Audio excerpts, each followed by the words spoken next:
Hello guys, അപ്പോൾ നമ്മളിതാ ട്രിവാൻഡ്രത്തിൽ നിന്ന് ട്രെയിൻ കയറിയിട്ട് വർക്കല എത്തിയിട്ടുണ്ട്.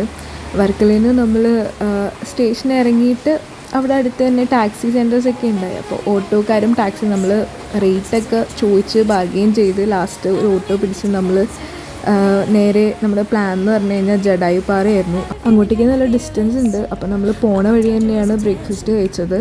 പിന്നെ നമ്മൾ ബാഗും ഒക്കെ ആ ഓട്ടോ തന്നെ വെക്കുകയായിരുന്നു ചെയ്തത്. ജഡായുപ്പാറയിൽ ഒരു പ്രത്യേകത എന്താണെന്ന് വെച്ച് കഴിഞ്ഞാൽ നമ്മൾ കയറുമ്പോൾ തന്നെ ഒരു ടിക്കറ്റ് എടുക്കാനുള്ള കൗണ്ടറുണ്ട്. അവിടെ ക്യാഷ് മാത്രമേ അവർ എടുക്കത്തുള്ളൂ, ജി പേയും കാർഡൊന്നും എടുക്കത്തില്ല.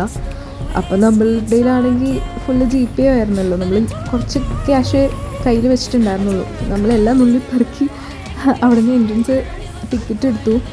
അത് കഴിഞ്ഞിട്ട് വീണ്ടും ഒരു ടിക്കറ്റ് സെൻറ്റർ ഉണ്ട്. അവിടെ നമുക്ക് ഒന്നില്ലെങ്കിൽ കേബിൾ കാർ ചൂസ് ചെയ്യാം, അല്ലെങ്കിൽ വോക്കിനുള്ളത്. കേബിൾ കാറാണെങ്കിൽ വീണ്ടും ക്യൂ നിൽക്കണം. അവിടെ പക്ഷേ ജി പേയും കാർഡൊക്കെ അക്സെപ്റ്റ് ചെയ്യുന്നുണ്ടായിരുന്നു കേട്ടോ. അങ്ങനെ നമ്മൾ വെയിറ്റ് ചെയ്ത് കേബിൾ കാറിലൊക്കെ കയറി മുകളിലേക്ക് പോവാണ്.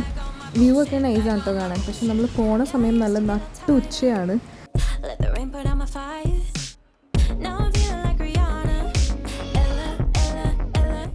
അങ്ങനെ ഞങ്ങൾ കുറച്ച് ഫോട്ടോസൊക്കെ എടുത്ത് കഴിഞ്ഞിട്ട് അവിടെ നിന്ന് വേഗം ഇറങ്ങിട്ടോ, കാരണം ഉച്ചയായിരുന്നല്ലോ.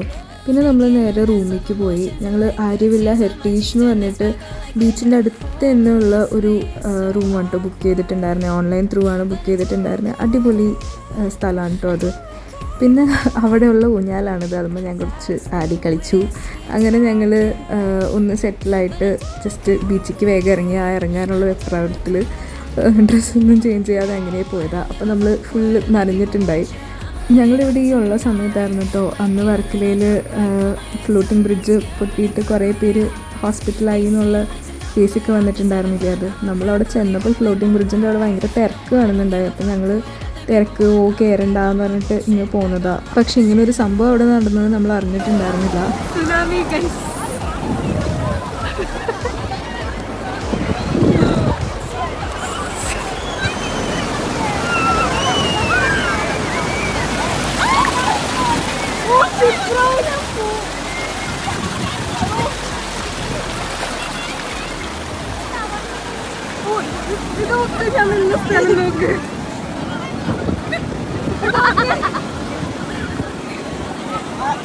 പിന്നെ നമ്മൾ അധികം വൈകാതെ പോയി ഡ്രസ്സൊക്കെ ചേഞ്ച് ചെയ്ത് വന്നിട്ട് ബീച്ചിലൊക്കെ ഇറങ്ങി. പിന്നെ കുറേ വിശേഷവും പറഞ്ഞിരുന്ന് പാട്ടൊക്കെ പാടി ബീച്ചിൽ തന്നെ സെറ്റായിരുന്നു.